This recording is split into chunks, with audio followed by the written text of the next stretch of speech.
So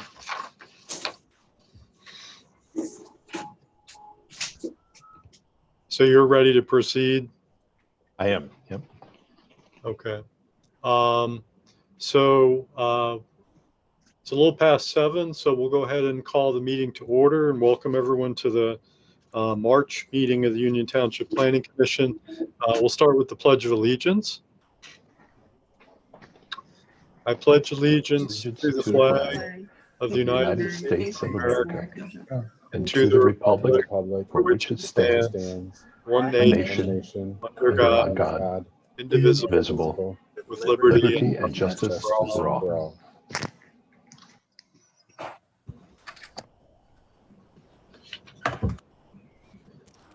Okay, thank you. So again, welcome everyone. Roll call, please, Jennifer. Albrecht, Yes. Buckley, Oh, make sure, if you would, please state where yes. you are, your place, where you are. Ryan Buckley here, Union Township, Isabella County. Tara, do you want to? Yes. Union Township, Isabella County, Mount Pleasant. Shingles, Here, Isabella County, Union Township. Darren, Here, Union Township, Isabella County, Mount Pleasant. Squatrito, Here, City of Mount Pleasant, Isabella County. Fuller, Here, Union Township, Isabella County. LaBelle, Union Township, Isabella County, Michigan. and Lapp. Union Township, Isabella County, Michigan. And as you said, Lisa Cody is excused. Okay, thank you. We last met on February 16th, a month ago. And so you've got minutes from the February 16th meeting. And so we'll take those up now.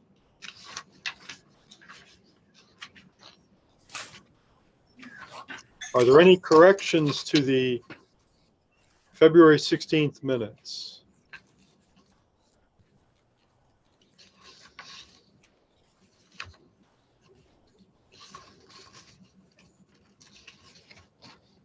On pages 5 through 10 of your packet.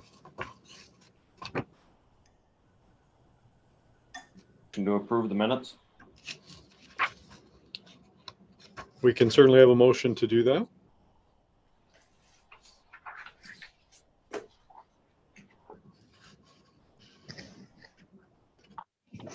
I'll make a motion to approve the minutes as submitted. Okay, so there was a motion by Fuller.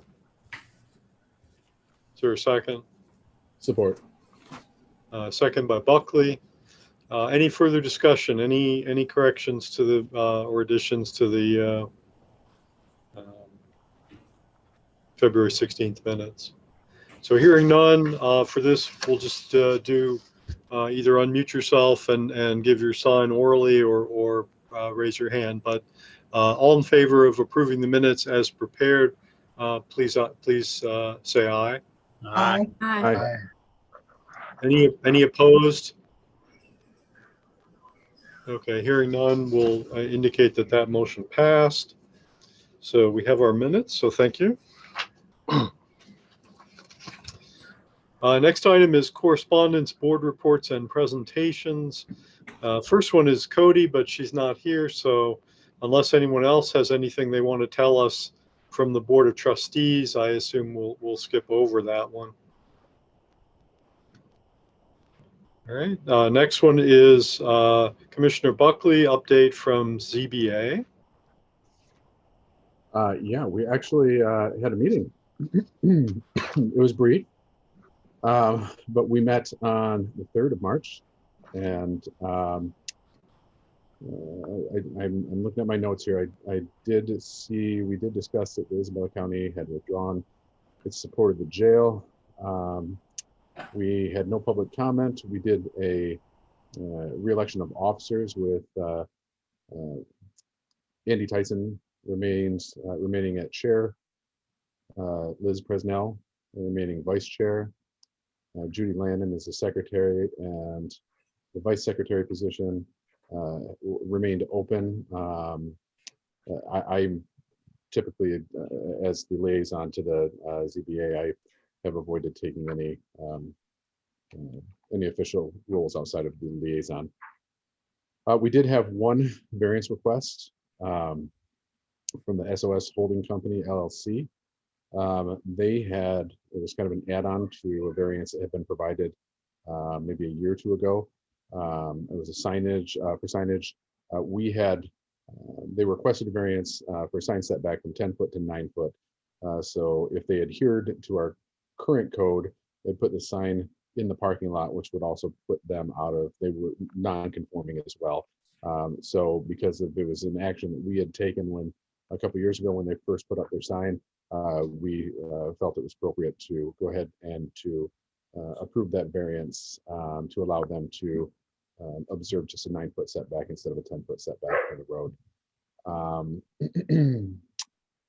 That was about it. We didn't have any additional public comment, and that was the only thing on our agenda. Okay. Any questions for Ryan? Is that the SOS over on Pickard, the medical? Yes, it is. Yep. Is that, I think that's right in front of that Holiday Inn. Is that the right one?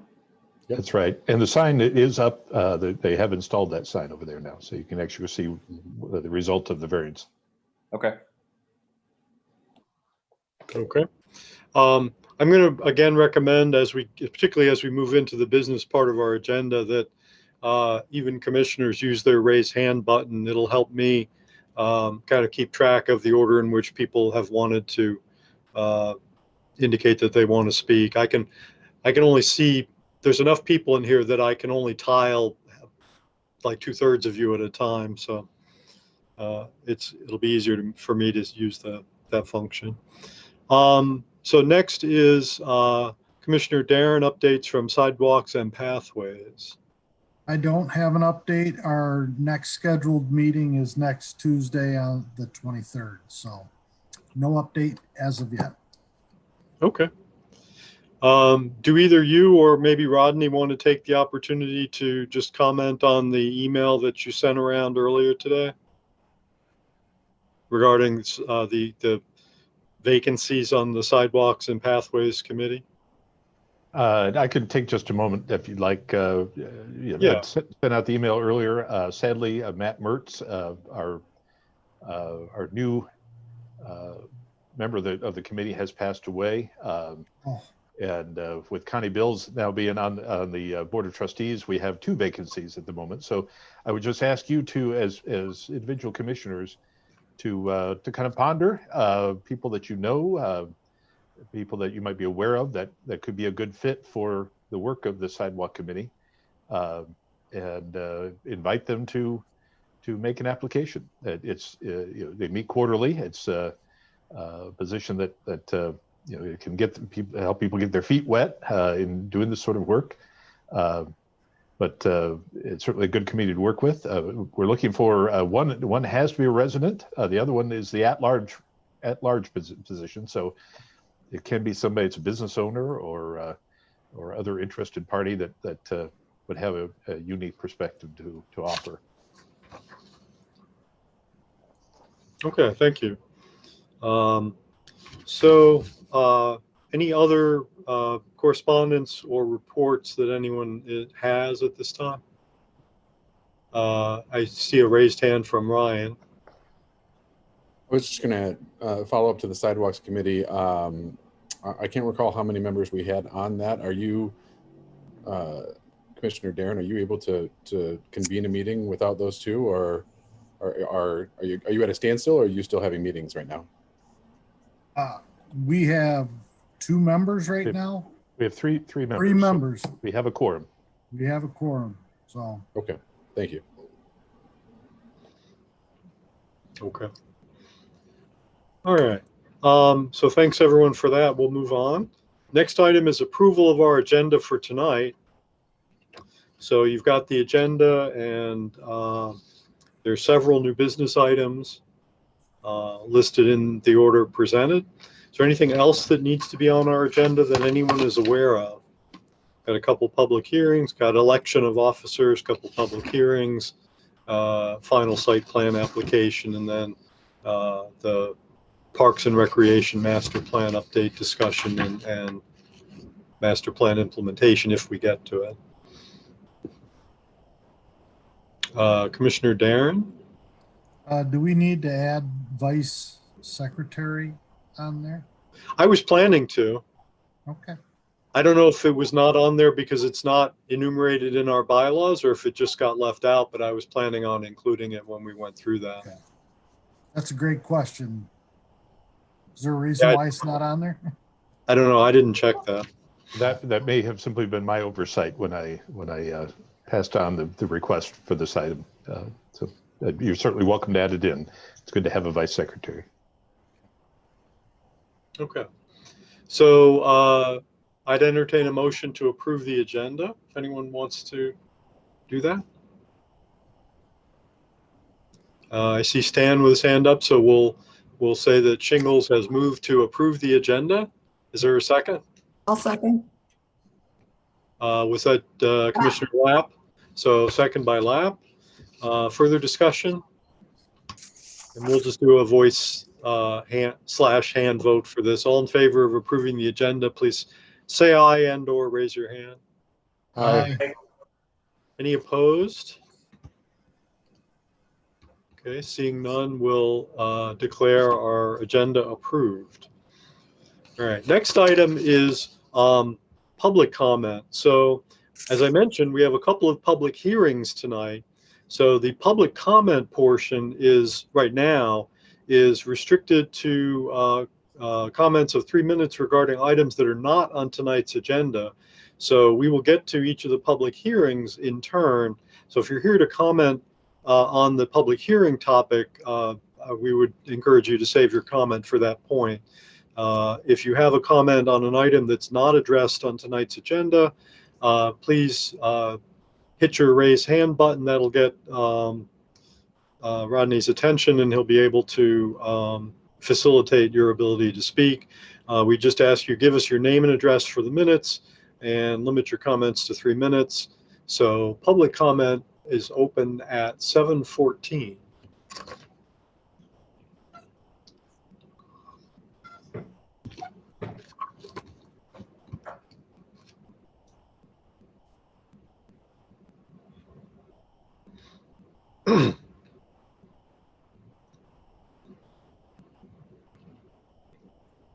Phil, I was thinking about the fact that we can't see 3 of our attendees. And the last time this happened, we had the very same item on the agenda, which is the consumer's energy site. And the 3 attendees were all associated with consumers energy in one way or another that couldn't be seen. And so I will say this for those that are in attendance, I can see 5 people. I believe it's Sheehan, if I recall. Scott Joswiak, Michael Hawkins, Lindsay Peterson, and Doug Scott. Those are the names I can see. If you're one of the 3 attendees that's not on the list, unfortunately, I cannot see you, and we cannot see if you've raised your hand. But it's interesting that that was the same issue that we had when Consumers Energy was last on the agenda. Okay. Well, energy can't actually be seen. All right. Only its effects can be seen. So maybe they have some sort of blocking built into their account so that they don't show up on Zoom. Perhaps. All right. I see one hand up on the public comments or on the attendees. I've asked Lindsay Peterson to unmute. Okay. I think I'm unmuted. I don't know what it is, if it's a consumer's energy issue. I'm on my personal computer now, but I think I was one of the ones that you can't see. So I joined on my personal computer, so I think you can see me now, just not with my consumer's energy email. Yep. All right, thank you very much. Okay, thanks for clarifying that. Yeah, I think that there's something about that that is incompatible with the Zoom somehow. All right. Any other public comments? I guess we won't count that as a public comment. It's more of a clarification. All right, so I'm not seeing any, so I'm going to go ahead and declare the public comment closed at this point. We'll have extended public comment later in the meeting, and once again, we will also have the public hearings. All right, so we'll move on to new business. So the first new business item is the annual election of officers. So we're going to have an election tonight. No mail-in ballots, no funny business, no civil unrest, just a nice orderly election. And so I guess we'll go ahead and take them in order. So and we'll do the four, even though vice secretary wasn't listed. We'll do chair, vice chair, secretary, and vice secretary. So at this time, I'll ask from the commissioners: are there any nominations for chair for a one-year term?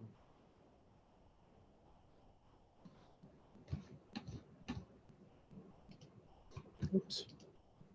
I'll recognize Commissioner Buckley. He's got his hand up. I nominate Commissioner Squattrito to remain as chair. Okay. I do accept the nomination. All right. Are there other nominations? Commissioner Fuller. I second the nomination of Commissioner Squattrito. Okay, thank you. I'll ask two more times. Are there any other nominations for chair?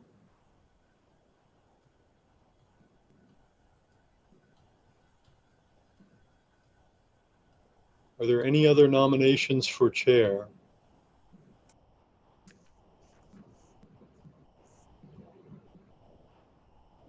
So I will ask, I guess I'll ask Commissioner Buckley if you are amenable to amending your motion to basically say that you move to nominate Squattrito and to, I don't know what the right terminology is, close nominations or move to approve by acclamation, something like that.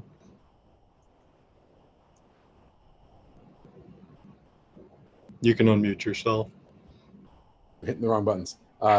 Yes, I would amend my motion to close nominations, and I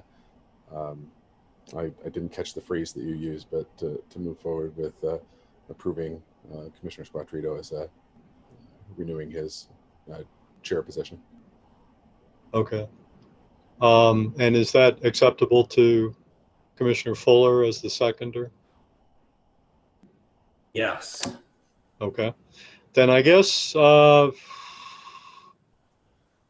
don't remember what we did last year, but I guess this is an official action, so I'll ask for a roll call. Darren, Yes. LaBelle, Yes. Shingles, Yes. Albrecht, Yes. Buckley, Yes. Squattrito, Yes. Lapp, Yes. Fuller. Yes. Congratulations, Okay. Chair Thank you. Squattrito. Thank you. Thanks for the vote of confidence. I appreciate it. It was a landslide, 8-0. a real one. All right. Anyway, I'd like a recount, please. yes. Does it have to be certified now? That seems to be the sticking point. Yeah. All right. So the next office is vice chair. The role of the vice chair would be to run the meetings in the absence of the chair. All right. Would be one that I can think of off the top of my head. And so we'll open the nominations. Are there any nominations for vice chair for a one-year term? Commissioner Fuller. I nominate Ryan Buckley for vice chair position. Okay. And does Commissioner Buckley accept that nomination? I do. Okay. And Commissioner Shingles. I second that. Okay. Then I will simply ask a couple of times, are there any other nominations for vice chair? Commissioner Shingles? No, I was actually trying to take my hand down. Okay.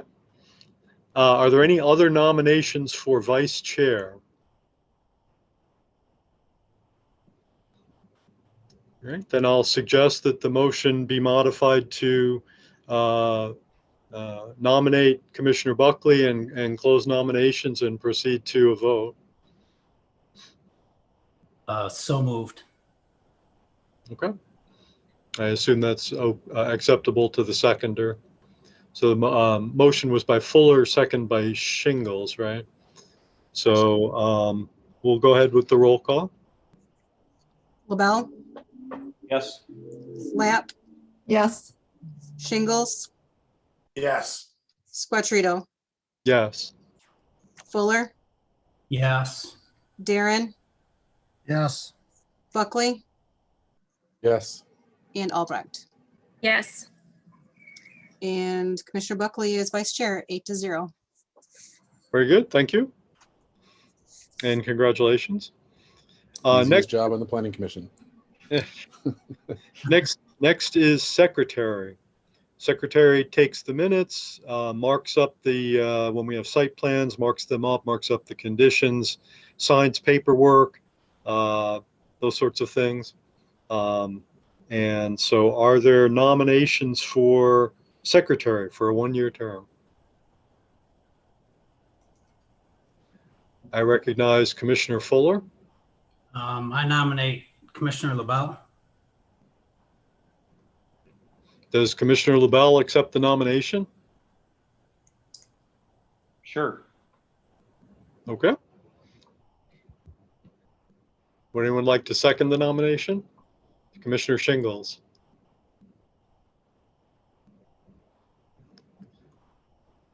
I guess you're muted. I just want to hear. I second that. Okay, so it's seconded by Shingles. So I'll ask again a couple times here, are there any other nominations for secretary?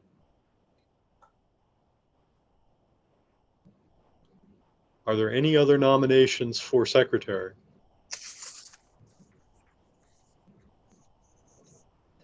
So we'll slightly change the motion to nominate LaBelle with and close nominations.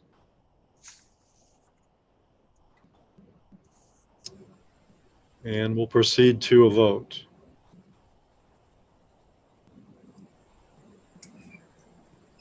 Buckley, Yes. LaBelle, Yes. Darren, Yes. Squattrito, Yes. Albrecht, Yes. Lap, Yes. Fuller, Yes. and Shingles. Yes. Congratulations, Chair LaBelle, or Secretary LaBelle, 8-0. Very good. Thank you. And then again, we have in the last several years anyway, we have elected a vice secretary. Vice secretary's responsibility is to do the job of the secretary in the absence of the secretary. So in meetings where the secretary is not present, then the vice secretary takes the minutes and marks up the plans and so on. Are there nominations for vice secretary? I don't have a nomination, but as a point of order, we approve the agenda. If this is going to be an actionable item, would we need a motion to amend the agenda to add the vice secretary to the agenda? Since it's an actionable item. Yeah, I hear what you're saying. What do Rodney and or Peter think about that? I guess I gave voice to it and said, because Mike asked me and I said, yes, we're going to do it, but then we didn't make any motion to modify the agenda. So what's the opinion of you guys? From my perspective, these are your officers. You have indicated a desire to have a vice secretary. I think that you can make the motion proceed without amending the agenda at this point. I will say that Stan is correct in the strict following of Robert's Rules of Order.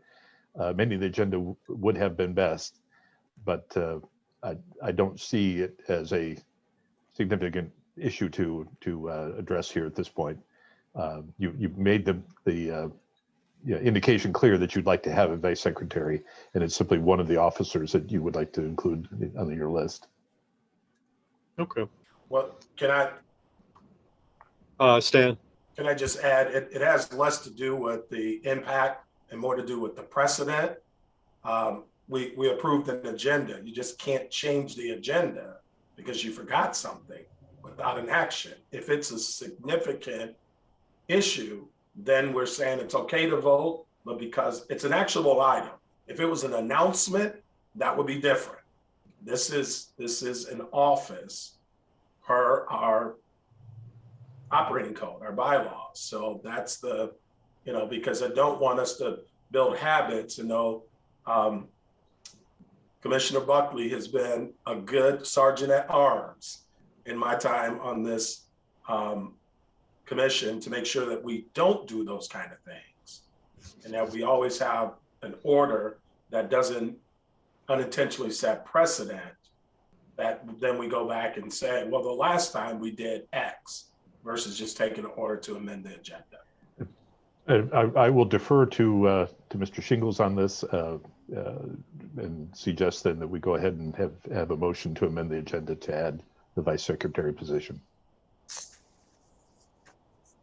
Okay, are there any, and again, you guys help me out, are there any procedural qualms about amending an agenda we've already approved? Because the other option would be to just postpone it until, say, March 30th or the next time that's our next scheduled meeting. I'm okay either way, but if there's no, I'll recognize Commissioner Lapp. I guess I would recommend saving it till the next meeting then, since we are already past the point where we were supposed to approve the agenda. And to change the agenda now would, in my mind, be out of order then, because we were already supposed to have approved it. So it makes more sense to just wait till the next meeting to deal with that final officer. But I mean, it doesn't bother me either way, because I don't think, although it is a point of order, I don't think it's the kind of thing that is likely to lead to gloom and doom and bad behavior in the future. Okay. No. Any other thoughts? All right, I guess we'll go ahead and ask that be included as a new business item on our next meeting agenda for March 30th. Will do. Thank you. All right, well, congratulations to those who were elected, and we'll look forward to electing our vice secretary at a later meeting. And so our secretary shall be present at all meetings until we have a vice secretary. All right. So we're ready to move on to our other new business items. The next one is the special use permit application for the new county jail and sheriff's office facility. I'm going to turn it over to Rodney for an update. There's plenty to update on this, some of which you've read about in the paper and some of which you perhaps haven't. And he'll fill us in on everything, and then we'll proceed to the public hearing. So, Rodney? Thank you. You should have our report dated March the 3rd. There have been significant changes. The County Board of Commissioners took action on March 2nd to rescind their purchase agreement for the property that they had been looking at on South Somerton at Remus for their jail site. We received word about that same time from Margaret McAvoy, the county, indicating a request to take no further action on this application. Unfortunately, that request and this action by the Board of Commissioners came well after we had already sent out and published notices for this public hearing. The county did not formally withdraw the application for a special use permit. And so I want to make that clear. They have rescinded their purchase agreement, but that doesn't prevent them, for example, from simply negotiating a new purchase agreement and moving forward at some point. At this point, the county has not indicated formally to the township what their next steps are. The information that's in our report is everything that we have. So with that in mind, and the fact that we knew that there were going to be potentially some people that either hadn't seen the article in the newspaper or were not aware potentially of the actions by the county, we had elected to go ahead and include this item on the agenda as a public hearing. Just to emphasize, the county is not moving forward with the project at this point. They have formally asked us to not deliberate or take any action on the special use permit. So for tonight, what I would recommend, is I know we do have at least one resident that's on our list of attendees in that neighborhood. I would recommend that the hearing be opened. That anybody who'd like to speak would be welcome to, and then when they're done, close the hearing as we normally would, and simply take an action to postpone deliberation and action on this request. As time moves forward, we'll find out what the county does. At some point, they may formally withdraw this application, but they could also, as I said, at some future date, essentially kind of reactivate it. If they chose to reactivate it with regards to this parcel, we would schedule a new public hearing on that reactivated request at that future meeting date. So with that in mind, I'm happy to answer any questions. Commissioner Fuller, do you have a question or comment? Yeah, I guess I was leading into, if we have a public hearing now and they open this back up, I'm sure many residents didn't attend tonight due to the fact that everybody knew they were pulling out of this parcel. How do you again have a public hearing for a special use permit on the same parcel, same project? The township can hold another public hearing at any time they choose. If we for any reason feel that the public hearing we held was not complete in any way, and certainly this would qualify. This is a case where, as you said, there was information ahead of time that said that they were going to change their circumstances related to this parcel and project, and that does affect the number of people that would attend. It is completely reasonable and appropriate to simply schedule a new hearing if they were to come back on this property. I think the only reason that the county, and this is simply my speculation, the only reason the county hasn't formally withdrawn is that they haven't decided. They're evaluating all their options, and basically once they have a direction that they would like to go, then we'll see where that leads. It might lead to a different property in the township. It might lead to a property in another community. It might lead them back to this property and a different negotiated purchase agreement. All of those options are on the table at this point.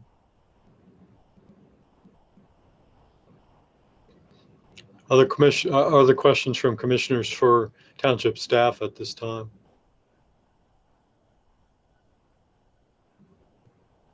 Okay, seeing none, so we'll go ahead and move to the public hearing.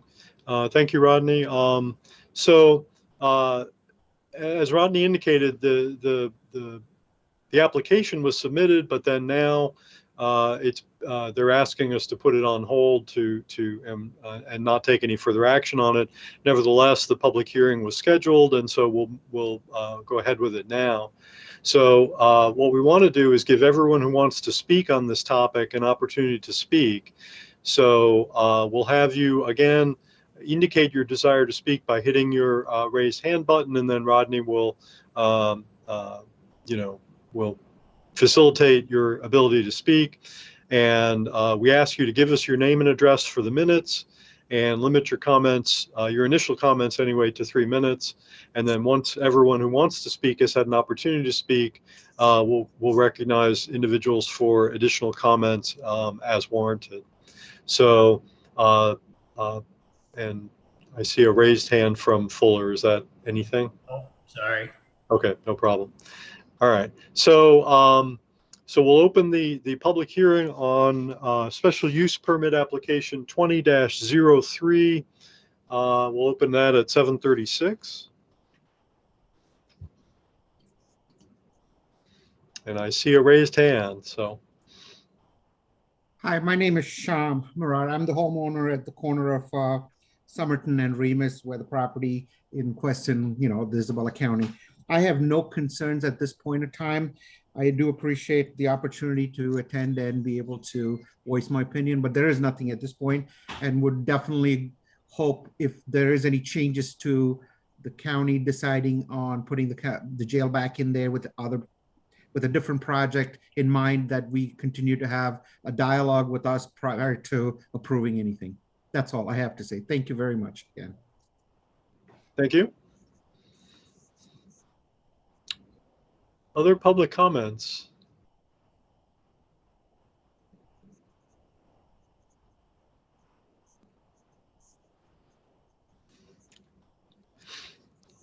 I think, as Rodney indicated, even if they were to come back and want to reactivate this project, we would schedule another public hearing because of the way that this, was basically taken off the table and then put back on,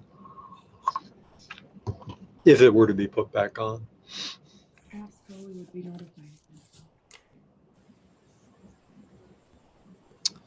Any other public comments? Again, this is Sham. I just have one other question. If this property came back, if the Isabella County decided to reconsider the property again for the county jail, how would you be still allowing or sending us some sort of information as a homeowner around here that this property is back in the Isabella County's thoughts to build something here? Is that something that the township will notify us? And how would that be? Would it be by mail or email? I don't know. Just a question there. Thank you. All right, thank you. We'll go ahead and complete the public hearing, and then I'll ask Rodney to address that. Any other public comments?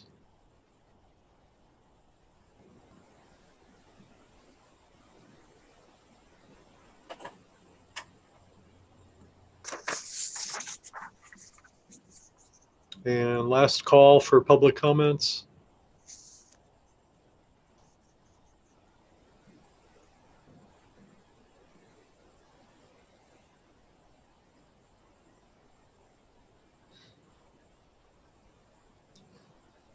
Okay, well, I thank the public for their comments. We appreciate it. We'll go ahead and declare the public hearing closed at 7:39. Thank the public for their comments. I assume there were no written comments that you have to report to us? There were no written comments. Okay. Then I'm going to just go ahead and ask Rodney briefly, mainly Rodney and/or Peter. I think for our edification as much as anything, if a scenario were to materialize where the county again wants to develop that parcel for its facility, and we would move ahead with scheduling another public hearing. Anytime a public hearing is scheduled, the property owners within the prescribed radius have to be notified. Is that correct? That is correct. The same type of notice that was sent out for this hearing, which is a mailed notice at least 15 days ahead, and also publication in the newspaper at least 15 days ahead, would take place. Okay, thank you. All right. So then the next item would be for us to address the request from the applicant to postpone deliberation and action. So I think I'd entertain a motion to do just that. Then we can discuss it.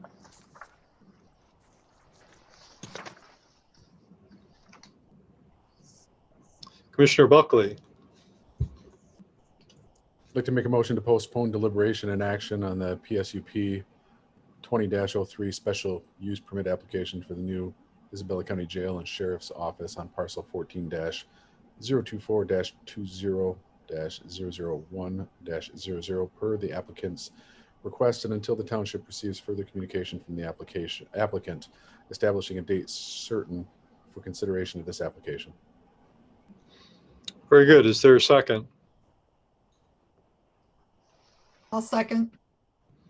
Second by Lapp. Further discussion?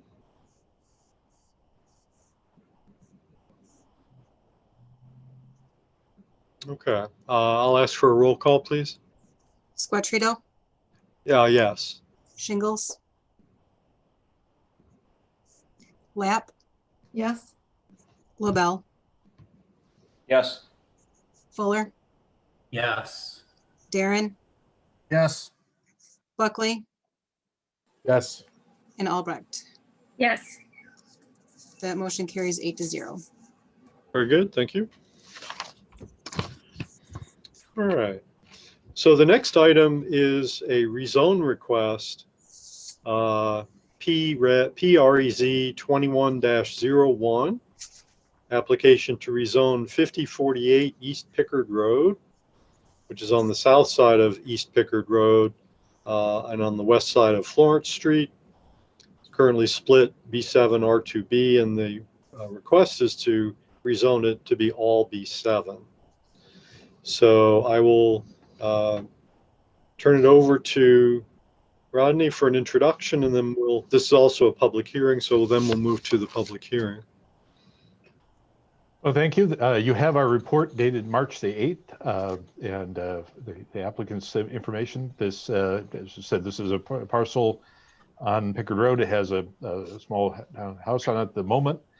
As you can see from our report, it's an L-shaped property. So it has some frontage on Florence Street with the main frontage on Pickard. And as you can see in the way it's split zoned, the kind of intrusion of the R2B zoning into the commercial rectangle of the property creates a real challenge for development of the commercial site. The applicant has proposed to resolve that by simply rezoning the entire property to the B7 district, which is consistent with the master plan. As we go along, I'm happy to answer questions about it. Okay. Any questions from commissioners before we proceed to the public hearing?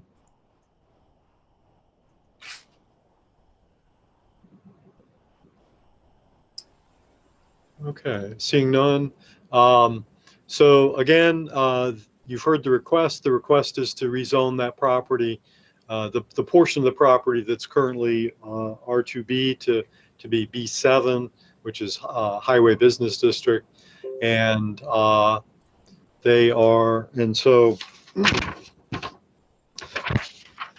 public hearing, it's been published in the paper. The appropriate landowners have been notified. And so the purpose of this is to give the public the opportunity to comment on the proposal before the Planning Commission considers it and takes action on it. So we want to give everyone an opportunity to speak. So if there's anyone who would like to address this rezone request, hit your raise hand button to make your desire to speak known. We'll give you an opportunity to speak. We ask you to give us your name and address for the minutes. Limit your comments, your initial comments anyway, to 3 minutes. Once everyone who wants to speak has had an opportunity to speak, we'll recognize people for additional comments as appropriate. So the public hearing on rezone request PREZ 21-01 is open at 7:45.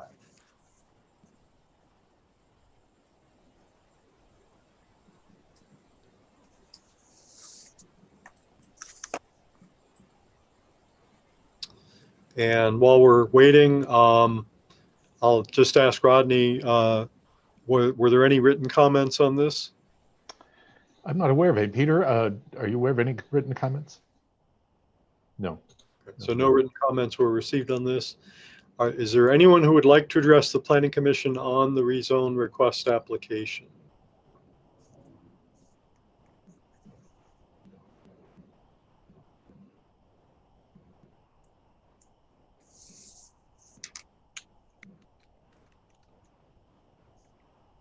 Any public comments?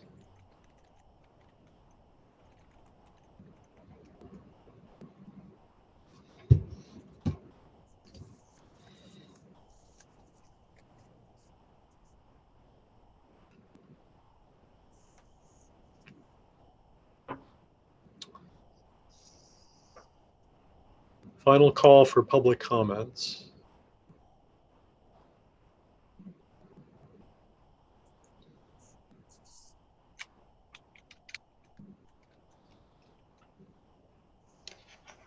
Okay. It appears that basically everyone who's here is here for the other projects or has already commented on something else. So seeing none, I'm going to ask that the record show that no public comments were offered at the hearing and that the public hearing is closed at 7:47.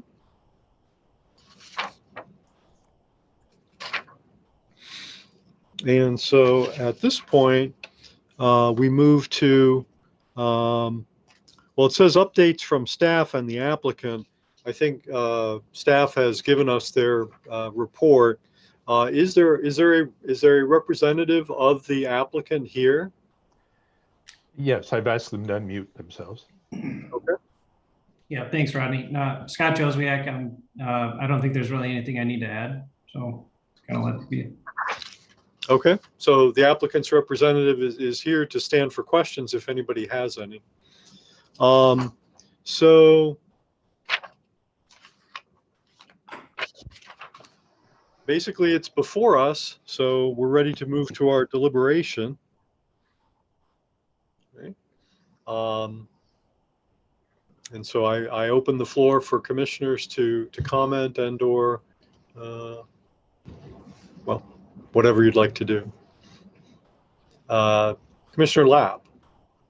This is just a clarification because I'm fairly new to this. I'm not sure I'm reading the zoning correctly. It looked like there were two houses, residential places that were sandwiched between the properties and Pickard. But in looking at one of the zoning maps, it looks like those might already be rezoned to B7. Are there properties that are still the R2B between the property in question and Pickard? Or is that already, any of that property in between that the leg of the L on Florence north to Pickard, is that already zoned B7? Peter, do you want to speak to the conditions over there? Sure. So the parcel that's in question, it's zone B7, has frontage on Pickard Road. It's zoned R2B with frontage on Florence Street. The parcels to the north, in the corner of the L-shaped parcel, those parcels are zoned B7. Okay, thank you.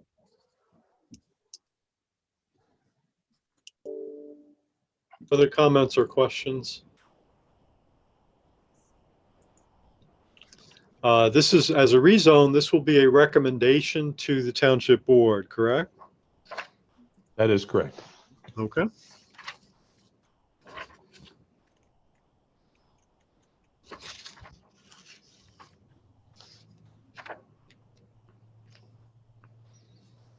Commissioner Buckley.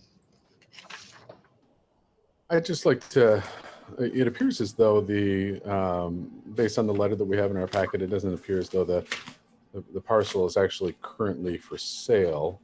But it's, there's interest, I suppose, is what's been stated.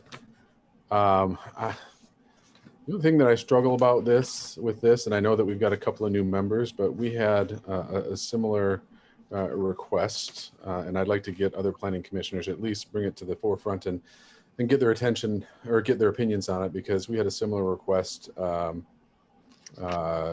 a residential homeowner on the corner of Lincoln and Broomfield who was seeking to have his property rezoned to a commercial zoning because he thought it would make the property more valuable or easier to sell when the ring road and when the intersection is expanded in the future. And our board chose to deny or to recommend against rezoning at the time because we said that there would be no impediment to request a rezoning should the opportunity to arise and sell it as commercial. And so I just wanted to bring that precedent up and remind people that that is the direction we went last time. So I don't know if there's any comment or deliberation on that, but that's the only issue I struggle with this, is that we're moving to rezone without a specific site plan or request in front of us. Mr. Chair, may I just make a quick comment on that? Yeah, go ahead. With regards to a rezoning application, it is actually not appropriate to be looking at a specific project. Although sometimes we do know that a particular interest is there, such as what we had with the Dunkin' Donuts Marathon gas station project. We knew when they were going to deal with that split zoning situation what exactly was going to be coming after. But in reality, with the traditional rezoning action like this, your role as a planning commission is really to look at all of the potential land uses that are allowed in the existing zoning, all the potential uses that are allowed in the proposed zoning, and make a determination as to whether this zoning change is appropriate for anything that might be allowed in the new district. So I actually would not recommend limiting yourself in a circumstance where you're not aware of the potential user, because quite frankly, that user can change. I've not unfortunately not had to deal with this directly, but I have heard the horror stories from fellow professionals where somebody came in and said, "Oh yes, I'd like to put up a grocery store, and so I want you to rezone this commercial," and the community's very excited. They rezone it, and then they come back with an auto body shop or some other more noxious type of activity. And the community says, "Well, wait a minute, what happened to the grocery store?" He says, "Well, you rezoned it. I can do anything I want with it in the new district." So it really is best to look at the big picture of all the potential activities that are possible in either district and make a determination: is this right?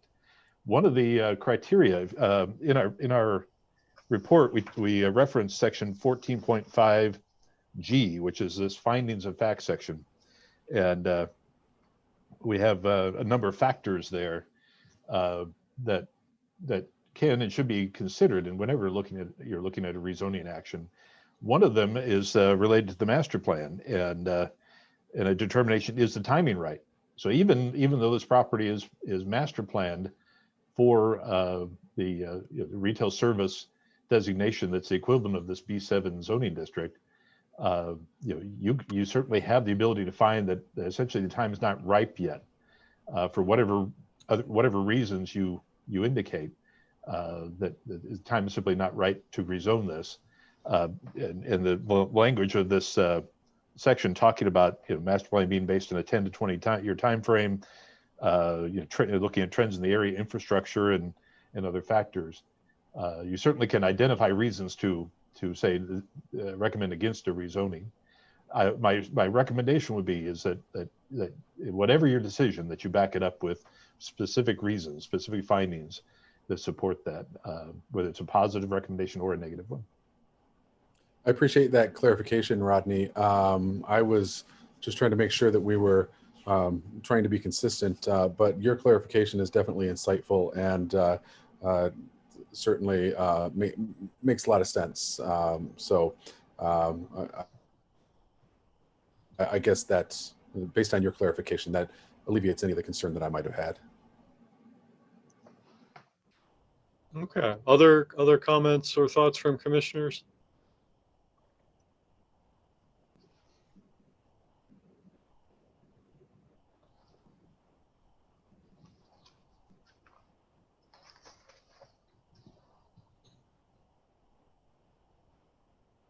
Yeah, I would say that in this case anyway,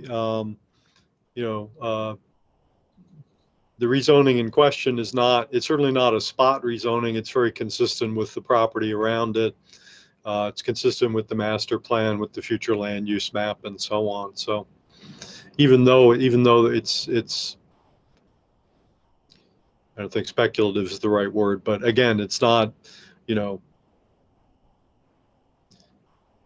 me, it feels like a logical thing for that property, but.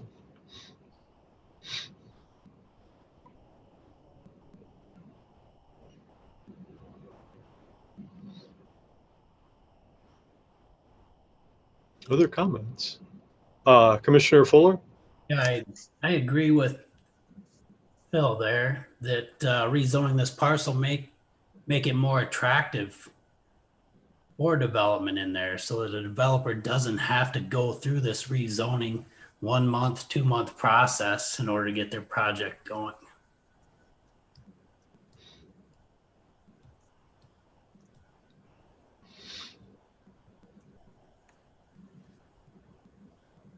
Okay. Other comments?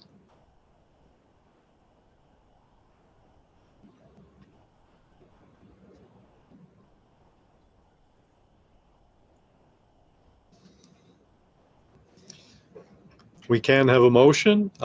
Motion may need some, it's going to need to be specific to what we want to do. As indicated, we need to have appropriate findings for our recommendation.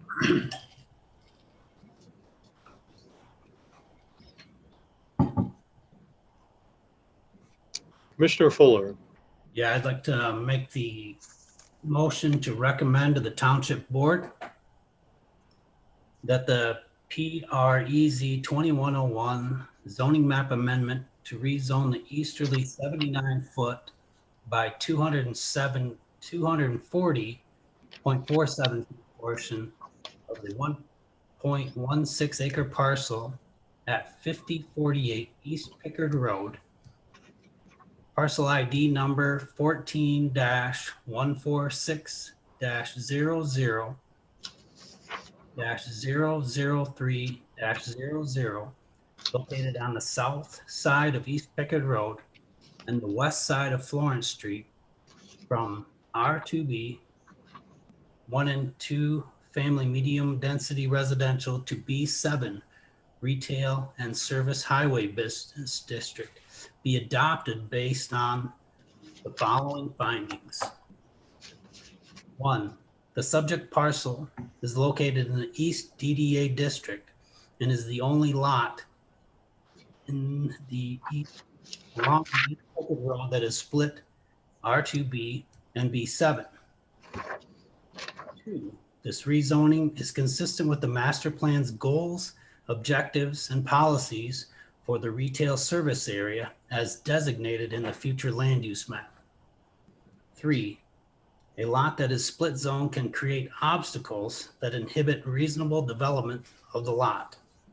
4, based on trends in the area, availability of public infrastructure, the timing of the rezoning proposal is appropriate for consideration. 5, the amendment will not create any special privilege, result in unlawful exclusionary zoning, and set an inappropriate precedence. No adverse impacts are anticipated by the proposed rezoning or development of a lot consistent with the zoning ordinance requirements.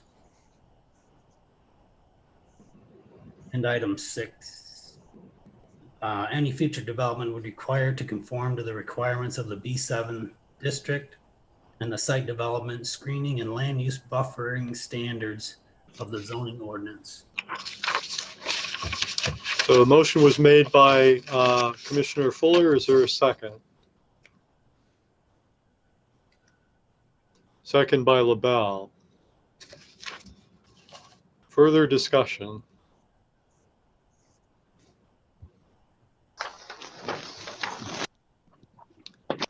Seeing none, I will call or ask for a roll call, please.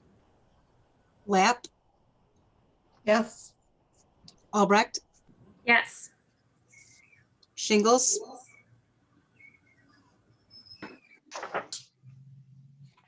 Shingles, Yes. Buckley, Yes. Fuller, Yes. Squattrito, Yes. Darren, Yes. and LaBelle. Yes. The motion carries 8-0. Very good. Thank you. So that's on to the Board of Trustees for action.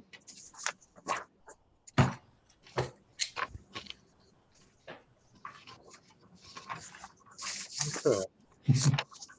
So our next item is a site plan review, a final site plan review, PSPR 21-05. This is the Consumers Energy City Gate project.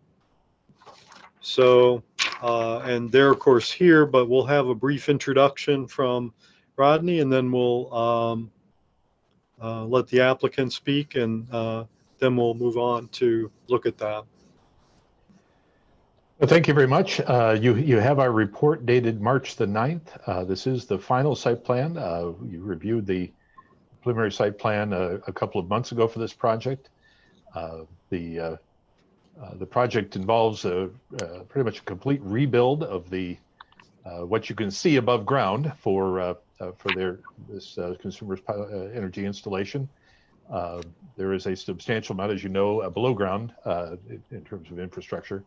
But the site improvements include significant upgrades to the visual character, including new ornamental fencing, an upgraded equipment shelter building, and removal of the gravel turnaround on the Pickard Road frontage, as well as addition of new landscaping on the site. We reviewed the final site plan and with one exception, found it to be in full compliance with the ordinance. The one exception was essentially missing the photometric plan, some exterior lighting details. We expect that the project can conform fully to the ordinance, but the photometric plan is a requirement for final site plan approval. So with that one exception, we found this plan to be in compliance and ready for your review and consideration. We do have with us Doug Scott from Rowe Engineering, representing the applicant. Okay, thank you. Any questions for Rodney from commissioners? All right, so then I'll just ask, does Mr. Scott or any of the other applicants, representatives, anything you all want to say up front? Yeah, this is Doug Scott for Rowe Professional Services Company. As you know, we did make some revisions and stuff. We have been working with the Drain Commission and Road Commission and MDOT and have obtained all our, very close to obtaining all our permits. We've got everything but the soil erosion, and that's basically just waiting until we have a contractor on board to have that fully issued. In response to the photometric on that, I guess maybe we were misunderstanding from our last meeting that because the lights are on a switch on that and aren't going to be on all the time, that's why we did not provide a photometric for that. So if we need to, we can pull together a photometric for that. That's the reason there isn't a photometric in the set of plans there. Okay. So it's before us. So questions from commissioners, questions and comments? Switch back to panelists here.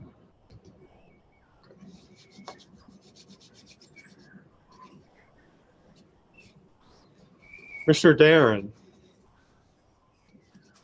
Yeah, this is, I think this is reflecting back to our last meeting. We talked about the lighting for the doors. Rodney, did you say that's going to be handled by the permit? So they don't show any outdoor lighting at the doors. So they are required, I believe, under the building code to have lighting for the entry door for the equipment shelter. They will have to address that on the lighting plan.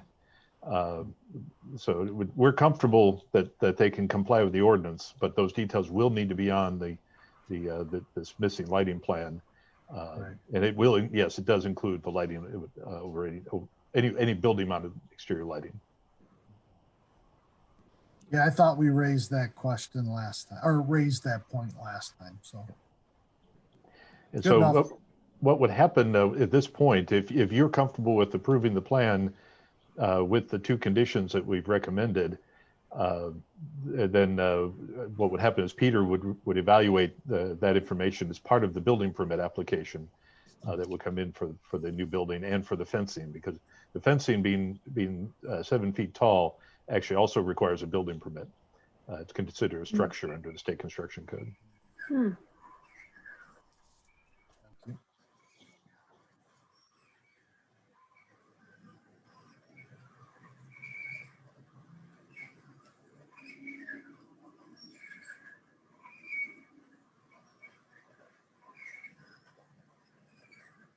Other comments and questions from folks?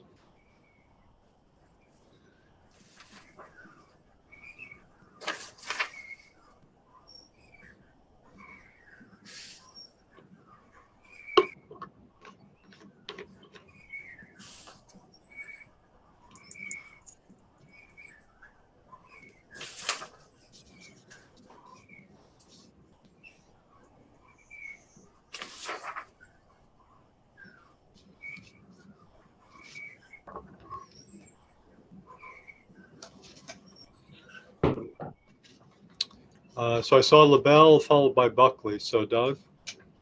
Yeah, I just wanted to make a motion to approve the PSPR 21-05 final site plan from Consumers Energy for the Pickard Road City Gate reconstruction project on parcel number 14-013-20-001-00 located on the south side of East Pickard Road between South Somerton Road and the Baymont Inn in the northeast quarter of section 13 and in the B7 retail and service highway business zoning district.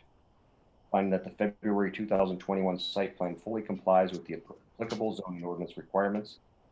Final site plan approval, including sections 14.2.p, required site plan information, and 14.2.s, standards for site plan approval, subject to the following conditions. Number 1, a building permit will be required for this project. Number 2, a photometric plan for the proposed exterior lighting illumination levels within the site shall be required to be provided with the building permit application for the proposed building and proposed 7-foot high ornamental fence. Thank you. Support. I was going to make a motion, but I'll support. Okay, so the motion was made by LaBelle and seconded by Buckley. So further discussion?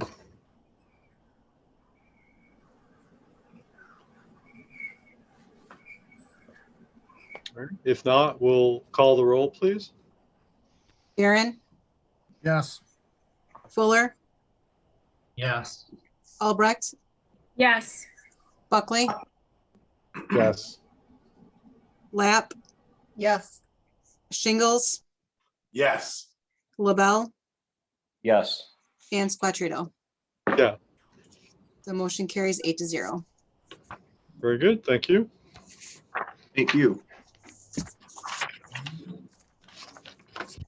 So good luck to them with that project. Looks like it'll be a nice piece of infrastructure. So next item is the Parks and Recreation Master Plan update. If you remember, this was introduced last month in order to maintain eligibility for certain federal grants and just for, I guess, good governmental practice. Having a Parks and Recreation Master Plan is a good idea. And so Rodney is tasked with developing a process for shepherding that through and in consultation with us. And so he's back with some further kind of elaboration on that. So I will turn it over to Rodney for that. Well, thank you. What I wanted to talk about tonight, everybody should have our memo dated March the 9th, looking at public input options. The public input is important to this process. The guidelines from the Michigan Department of Natural Resources for these plans are very specific. That information is included at the back. I just took a couple of pages out of their guidebook. And note there, if you read through that they want to see at least 2 different forms of public input. One of the forms would be the public hearing that's required on the draft plan, but they want to see something else, and they want to see something that engages the community, engages specific interest groups potentially. There's many different ways to try to gain public input. We've included 6 of them here for those that went through our master planning process a few years ago. Many of these are probably going to sound familiar. The visioning session format, which is the first one, is a staple of this kind of thing, where we take a Saturday morning or a weekday evening and advertise it heavily to invite the public into a large room like the Commission on Aging facility, and we take this group that comes through a series of exercises.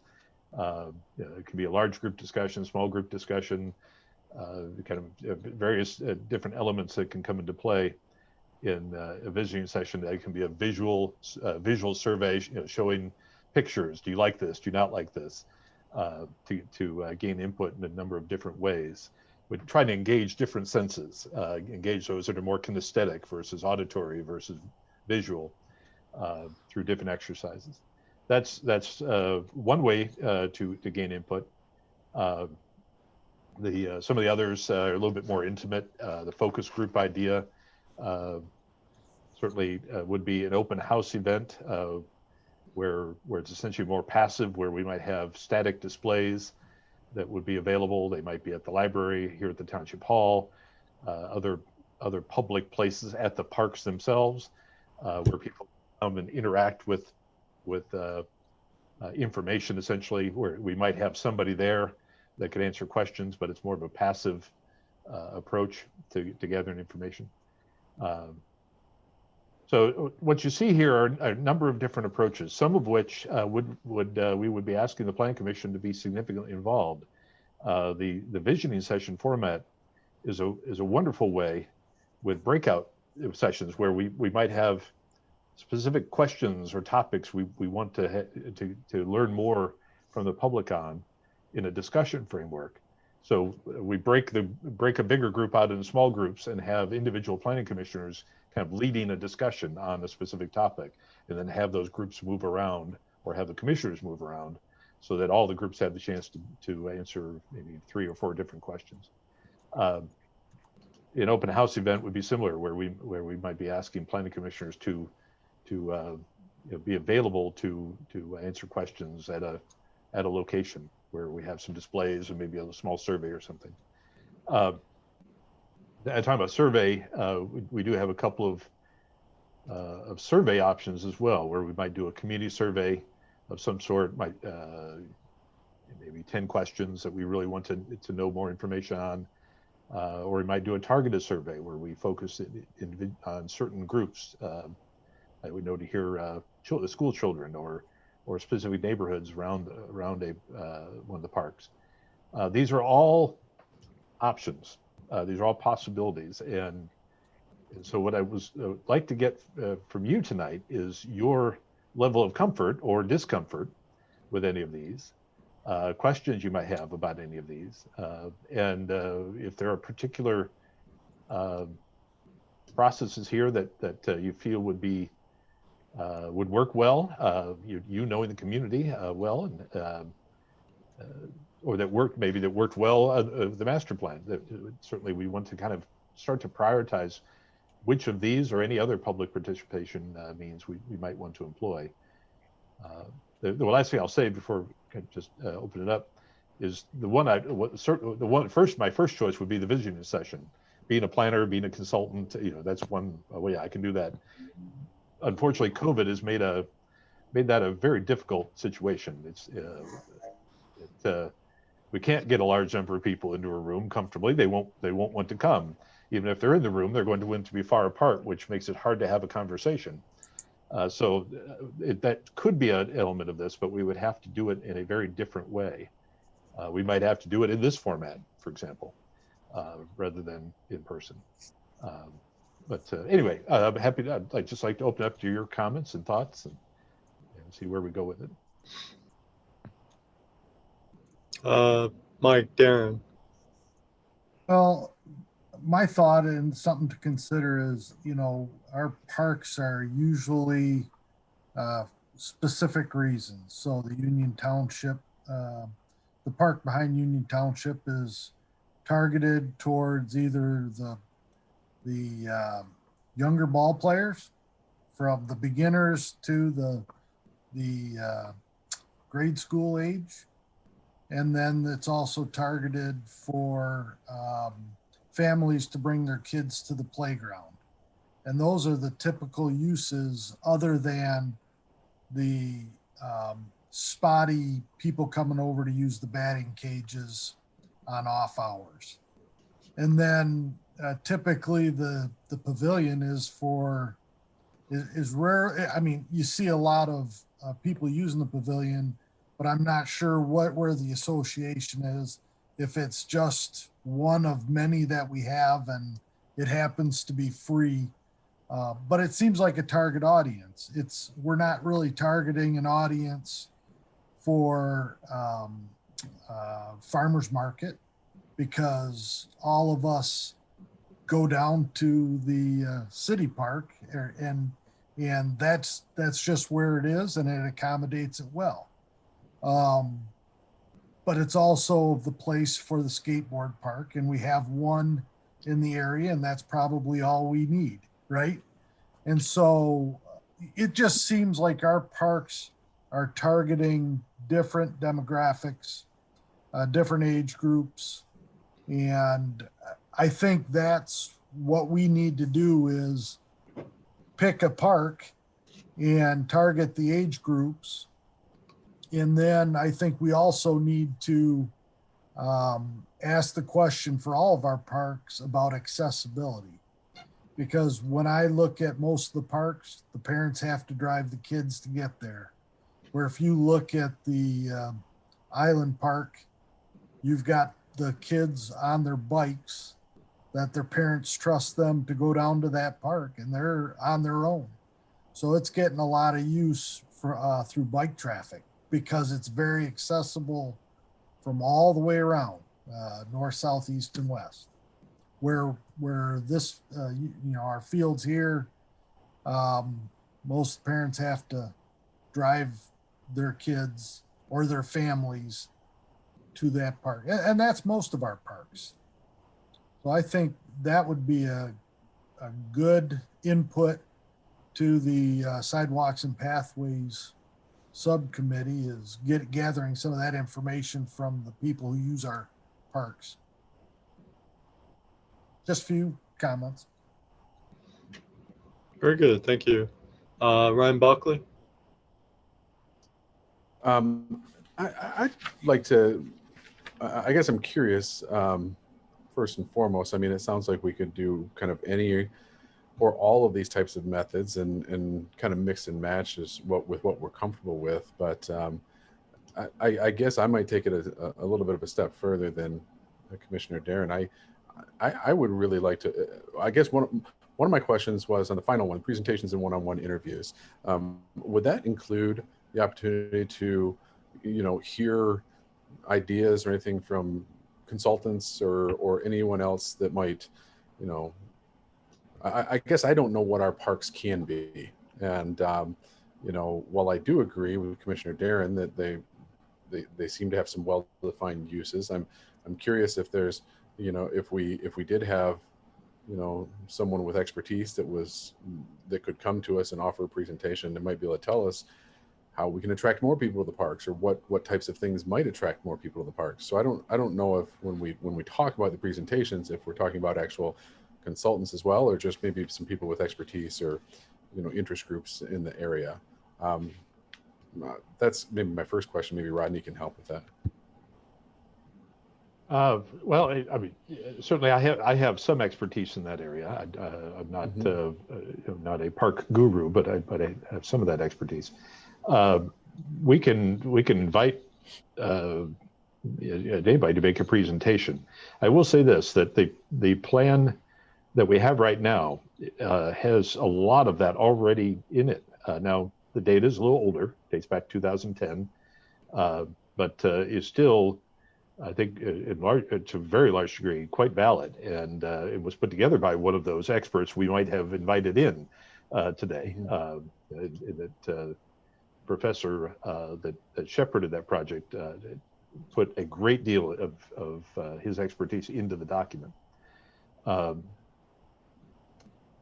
I think that if we were looking at individual presentations or one-on-one interviews, we would really want to be focused on a specific question we had. And so I think one of the first things we will be doing is identifying the questions. What do we want to know? What specifically don't we know that we need to know to move forward? So that maybe is something that I would encourage you to just consider. As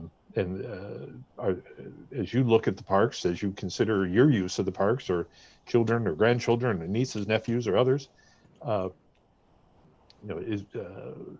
are the gaps that you're aware of? I think that Commissioner Darren's comment about the gap related to the ability for a young person to get to the park without their parents driving them is a very important one to consider. So if maybe be thinking about what are the other gaps in our knowledge, or gaps in our ability to serve the public that we really should be looking at and maybe getting some advice on.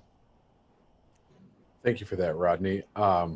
I guess the only other comment I had on, generally speaking, and when you were asking for input on the types of things, I tend to, personally, I like, whether it's a targeted or community-wide surveys, I do like the idea of the workshop in the visioning section too. I would tend to gravitate, in my experience, and I know that we have commissioners and board members who have certainly been around longer than me, but my experience feels like the, just having an open house or something like that does not generate much of the feedback that we want from the public. I guess whatever we do, I would like to see us do something where we're actively soliciting feedback from the public rather than something passive like a open house where maybe turnout just is not that great.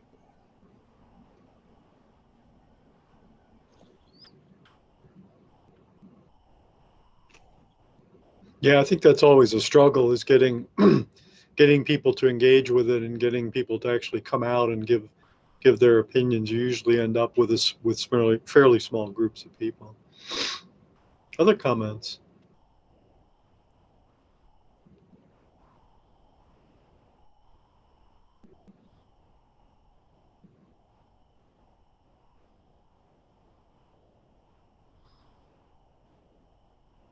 Are there any among these that you absolutely don't like? Are there ones that you would prefer that we not pursue? And do keep in mind, I appreciate Ryan's comment about about all of them being potential, but we do have to focus in. I suspect one or two would be the most that we'd be looking at out of this list, just from a time and resources perspective. I don't know if is that Ryan, a new hand on Ryan, or no? I'm just giving my feedback. If we're looking at like a top number one or two, Rodney, if you've had good success in the past with visioning sessions and you think that that's something that is could be successful here, I'd certainly be supportive of that. I guess I would like to, if we were able to coordinate it.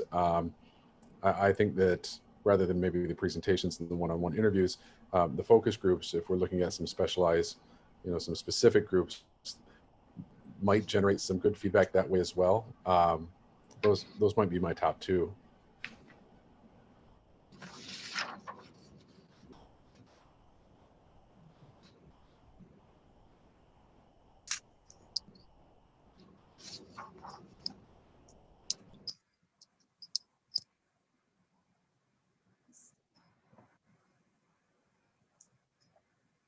Oh, bunch of hands.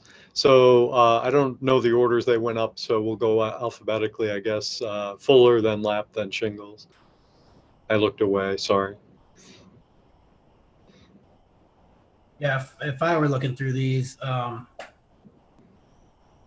gravitate more towards the community-wide survey rather than a workshop. Hopefully you might get more people that do comment in a survey. And then the focus group would be my number two. Okay, thank you. Jessica?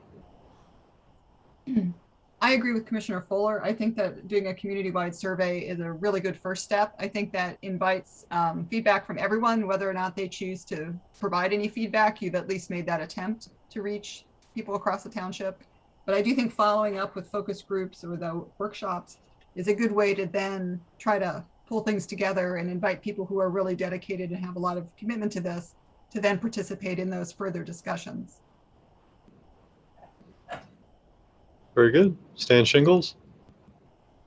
Yeah, I'm thinking back to, I was a part of the committee the last time that this was done, and we started with a visioning session because that set the tone of what the possibilities could be. Not a lot of people are real versed in these kinds of things. They don't understand cost. They don't understand what might happen. And so that was to help people to understand the what could actually happen. And then from there was some defined focus groups where, whether it was sports related, whether it was arts related or whatever. And I forgot what the groups were, but it gave a more focused lens of how you can get information from the various groups, because those are fairly identifiable, and there are some models out there that can be used in recreation master planning that would help to guide that. But sometimes you got to start with the storming phase of visioning. What could it possibly be? Because the facilities in parks and recreation are very limited for municipality of our size, because we don't have indoor facilities or any of those kinds of things, and so it limits some of what our programming capabilities are.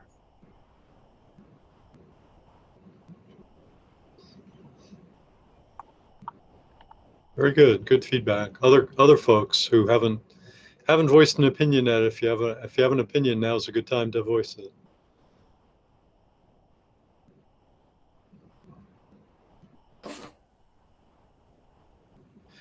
I'll say as well, I think that we've done community-wide surveys before, like in connection with other things like the master plan and so on. And I think that, I find interesting information in those. Obviously, if you're going to do it by mail or even by, I think at one point they did them over the telephone, it's expensive because you're paying people to do it. If one could do it primarily electronically, it probably wouldn't be very expensive at all. And if it were linked like to the township's website or something like that, but it certainly is the one that kind of throws the doors the widest open and gives everyone, the opportunity to respond with relatively little effort on their part. Of course, you have to ask the right questions, make sure you know what information you're seeking. But even some of them, they have comment boxes, and then if people can just type in their thoughts, you get interesting information from that as well.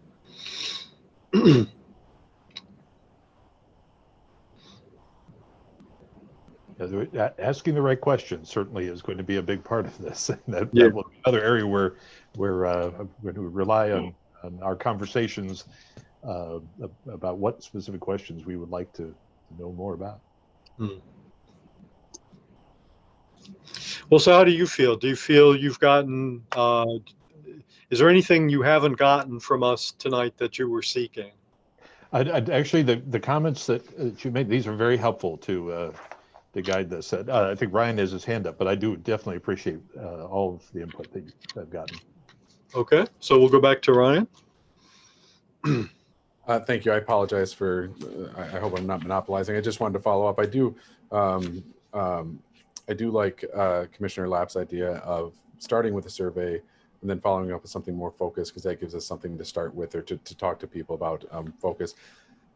I would bring up, and I think we have talked about it in the past, not to get on a tangent, but when we do surveys, I do think, I know it's come up in the past, and we've talked about maybe pushing out at least even just information about where to find the survey and stuff like that on social media avenues. And I think the response in the past has been that we don't particularly do that. But if we, with this particular issue or with, anything else that we want public input on the, in the future, I do think it's worthwhile to consider how we might leverage social media to get active participation in that. So that's just my 2 cents on that particular issue. I appreciate that. Yeah, it is it's a balancing act, because if we put out, let's say, for example, we use like a Survey Monkey, an online survey. If we put that out broadly, on social media, on our website, we essentially lose control over who is responding. And we could be getting a lot of input that has nothing to do with township residents, for example. If we narrowly tailor it, for example, if we use the Survey Monkey format, but we sent everybody essentially a postcard who is is a property owner in the township, maybe we include it in the tax bill.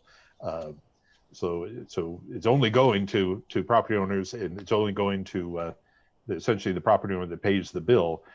That's going to be a much more narrowly tailored survey. The answers we're going to be fewer, but we're going to know for certain who those people are that are answering. So that's also part of the balancing act, to figure out how where that goes, especially with the online format.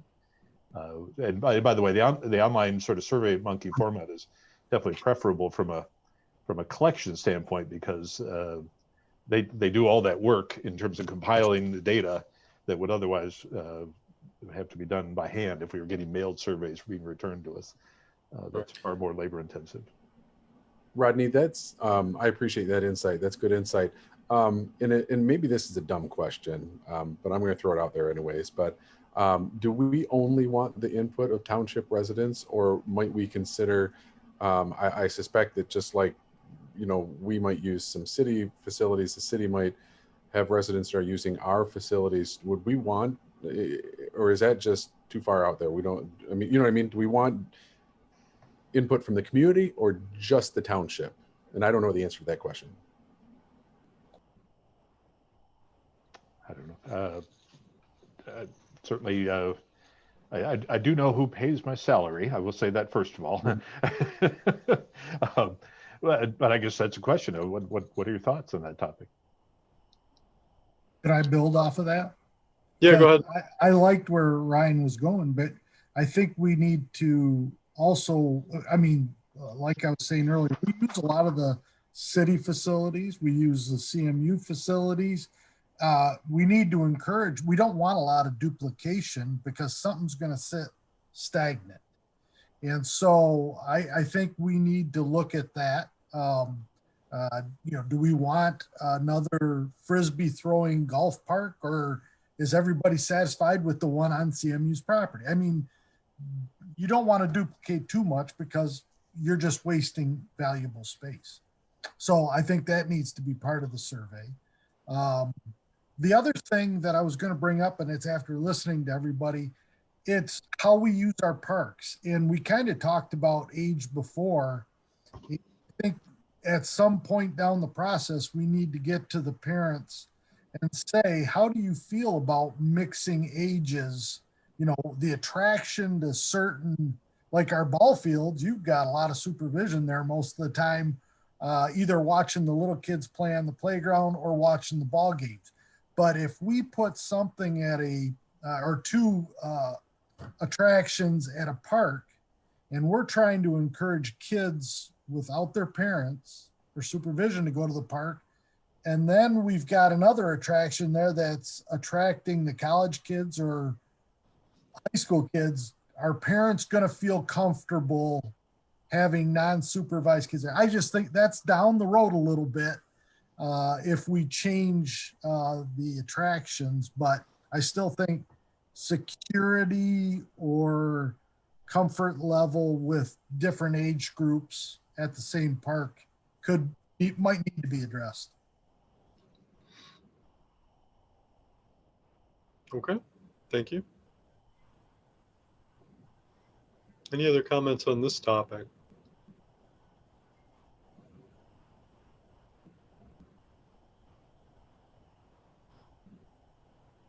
Okay, well, thanks everyone.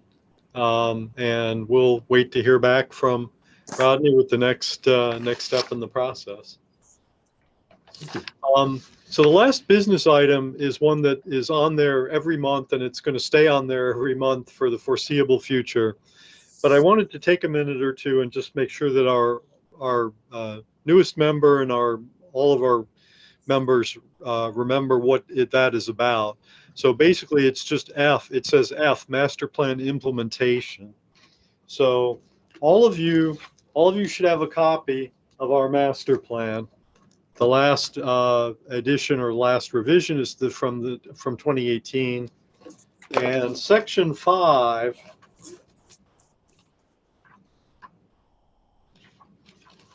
is entitled Implementation, and so it talks about what our role is, what the implementation tools are, and then it's got a table of different things that were suggested as to different goals with different timetables. And so I would encourage everybody, you should all have a copy of the master plan. I'd encourage everybody in your spare time, wherever that is, however that's spent, to pull that out and just kind of look it over and give some thought to it, because what this is it's really an ongoing discussion, which we spend a greater or lesser amount of time on in any given meeting, depending on how long the agenda's been and what I guess the mood of the crowd is and those sorts of things. But the master plan exists as a guide, but it also exists to kind of prompt us into doing certain things in terms of making progress in the community and things like that. So that's what that's about. We had some good preliminary discussion. It's been a while now, but we talked about housing issues and a little bit about access issues for roads and along business strips and things like that, and other sorts of things. Again, sidewalks and pathways and other sorts of capital projects and so on.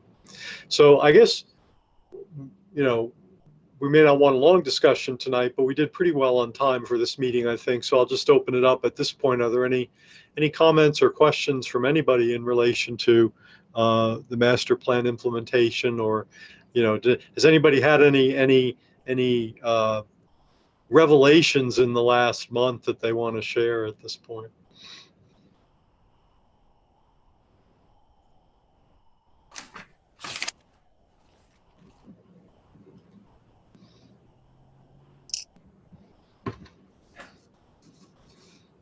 Okay.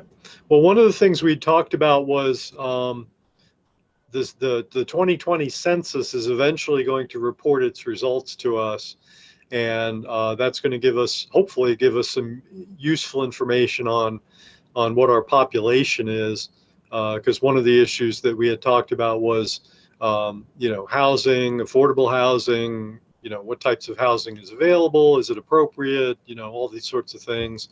And when you talk about that, it's useful knowing about what your population distribution actually is at any given point. So it's possible we'll have some data to work with, in the not too distant future here.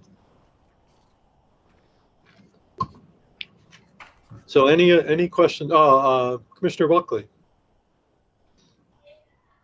I'm just curious, and I'm looking at my notes here from previous meetings, and it's ironic how my notes tend to trail off the further we get into the meeting. So I can't remember. I've brought up more than once the access management plan, and what we, I know that we don't have an adopted plan. I know that there's been conversation in the past. I know I brought it back up. I can't remember what the resolution was for that, but it seemed like, I guess I keep bringing that up until I'm curious I'm just curious as to what do we do to make an access management plan a reality? Is that something we need to put on our agenda to talk about specifically? Or I feel like as we continue to develop, I feel like to me, that's an important issue to me, I guess. Mm-hmm. So we do have some access management standards in the zoning ordinance. Right now they primarily apply to M20, but anytime a project comes in, we're looking at that particular issue. I think even the rezoning case we just had, you saw the comments in our report about Florence Street, and that we just noted that putting a secondary access onto Florence Street would be problematic because it would run headlights right into the neighbor across the street. And our standards and our ordinance will allow you as a planning commission to prohibit that second access. The ordinance is clear on that. So we do have, at least when it comes to M20, we have some standards there. We certainly can expand upon them in the ordinance. I think beyond what we currently have in terms of looking at more from a policy or planning perspective, the question again would be, what do we want? What are we really trying to achieve? And so I think identifying the questions first. Where are we deficient? And what do we want to do instead? I think just getting an idea of that will then guide what we might do with it. What we might do is could be an amendment to the master plan. This focuses specifically on this kind of transportation planning issue. There's a number of different approaches we could take, just depending on what the concerns are, what the deficiencies are that we would like to try to address. I'm going to apologize, Rodney. I know that I asked the question, but my audio was choppy throughout all of that, so I caught about a third of it.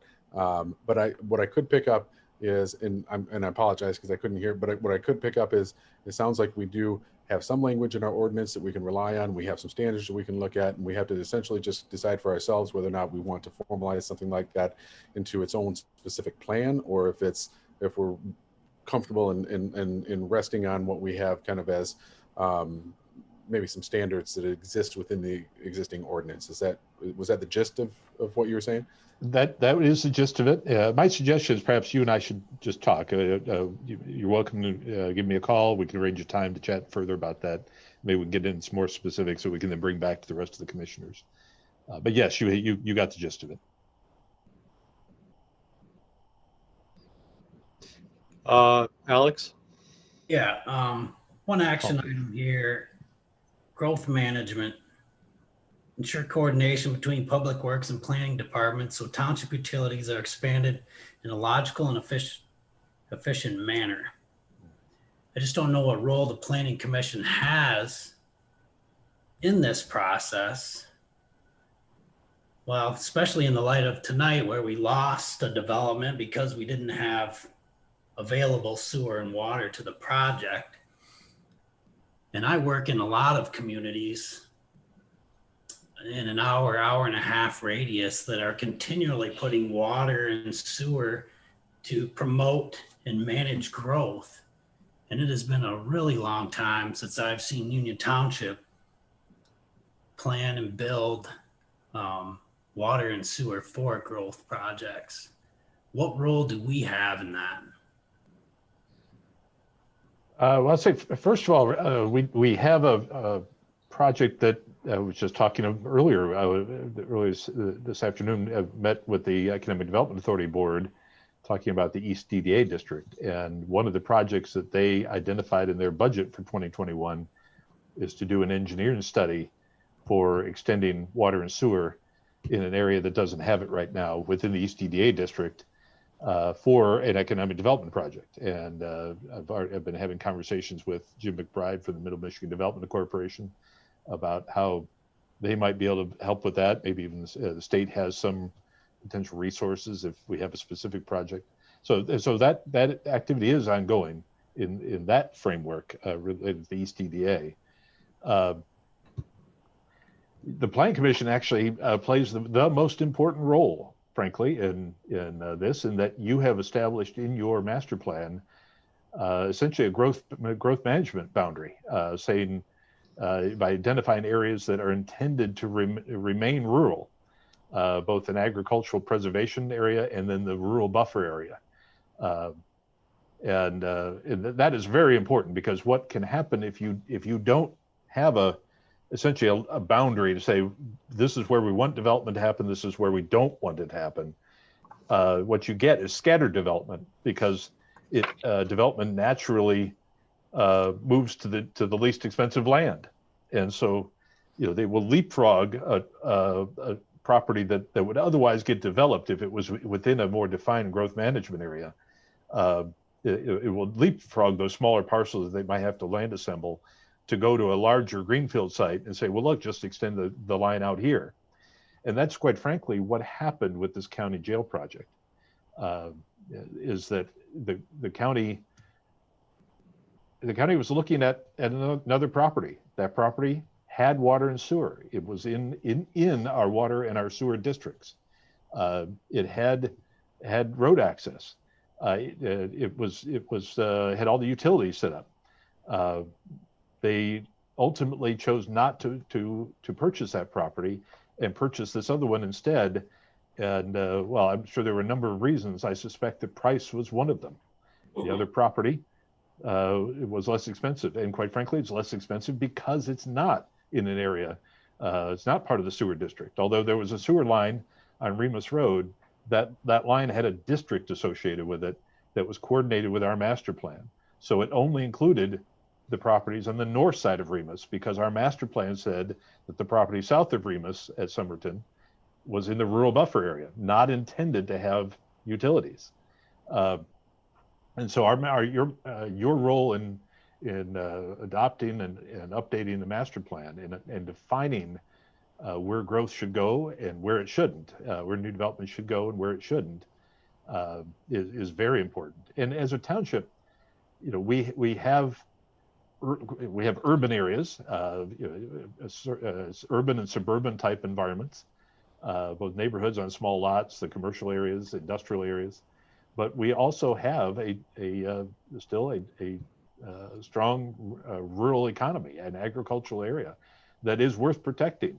It is a real blessing to be able to go from urban to rural in the space of a mile. That is a remarkable achievement, quite frankly, that you still have the ability to make that transition and be close to a rural environment, be close to nature and that sort of thing, while still enjoying the amenities of the urban space. And the best way to accomplish that is through the type of growth management efforts that your master plan includes. Thank you. Okay, other comments or questions?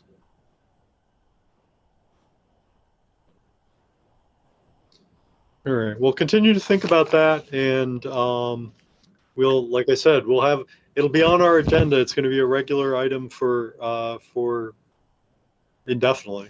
We'll just keep revisiting it and have these discussions. So thank you. Are there any other business items that need to come before us tonight?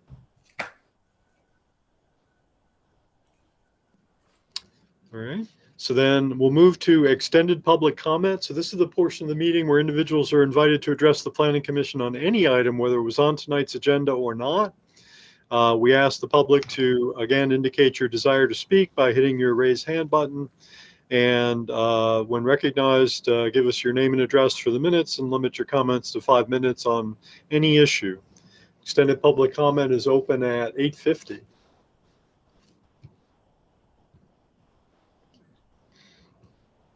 And we managed to drive our audience away, so there's no attendees left. So I don't believe that there's going to be anyone to recognize. So we'll go ahead and close the extended public comment, also at 8:50.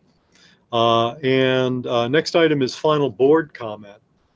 I'll be brief. I'll just take the opportunity to point out that I did attend the Michigan Association of Planning's workshop last Tuesday, so a week ago, on risk management.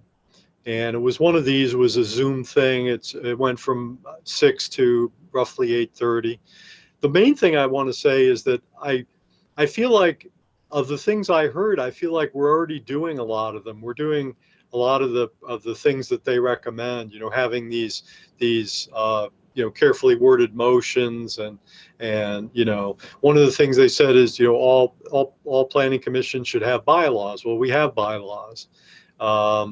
They talked about conflict of interest policies. We have a conflict of interest policy. One thing they did say, there was a question about it, and being employed by an applicant is, in their mind, is considered a conflict of interest, or certainly an appearance of a conflict of interest. So it seems like we've been doing things properly, in our recent past here. So I was quite encouraged by that. It was a good session. It was worthwhile. I would encourage all of you to consider, attending some of these. The most general one is the planning and zoning essentials, which is kind of a quick, what do planning commissions do? What is zoning? All those sorts of things. So, and even those are decent refreshers for people that have been doing it a while. So, schedule was distributed. So, have a look at that. And if you want to go to anything, just let Peter or Rodney know, and we can get you signed up. Doug? Yeah, I just wanted to go back to me being nominated as secretary, and we don't have a vice secretary. The special meeting that's on March 30th is our spring break. So I think, I'm not going to be here for that.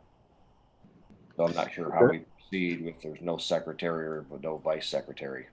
Well, that's going to be the meeting that I would assume we would elect a vice secretary. Assuming that there's a nomination and that the nomination is accepted and approved, then that person, I think, would be eligible to function as the secretary at that meeting. Okay. And even before we had a vice secretary, there were occasions where our secretary was not present, and we got someone to take minutes on an ad hoc basis. I think you always have that option, as far as I know. Okay, that's fine. Just wanted to make sure that you were aware. Okay, appreciate it. Thank you. Yeah. And so you've actually segued into our reminder, which is that our next meeting is the special meeting on the 30th, which is in 2 weeks. And so there'll be several agenda items for that. And so you'll be getting are you going to mail a packet out on those? Yes. Okay, so you'll get a mailed packet, and you'll still get the emailed packet, or at least a link to it. And you'll get the Zoom link, and you'll get almost hourly reminders. Zoom sends me, like, the day of, it sends 2 or 3 reminders. So it's actually, I guess it's good. It's a good thing. Any other board comments from board members?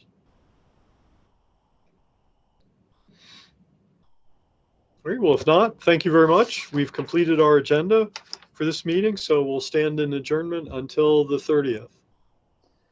Happy St. Patrick's Day. Thank you. Take Thank care. you, everyone. All right. Bye-bye. Bye-bye.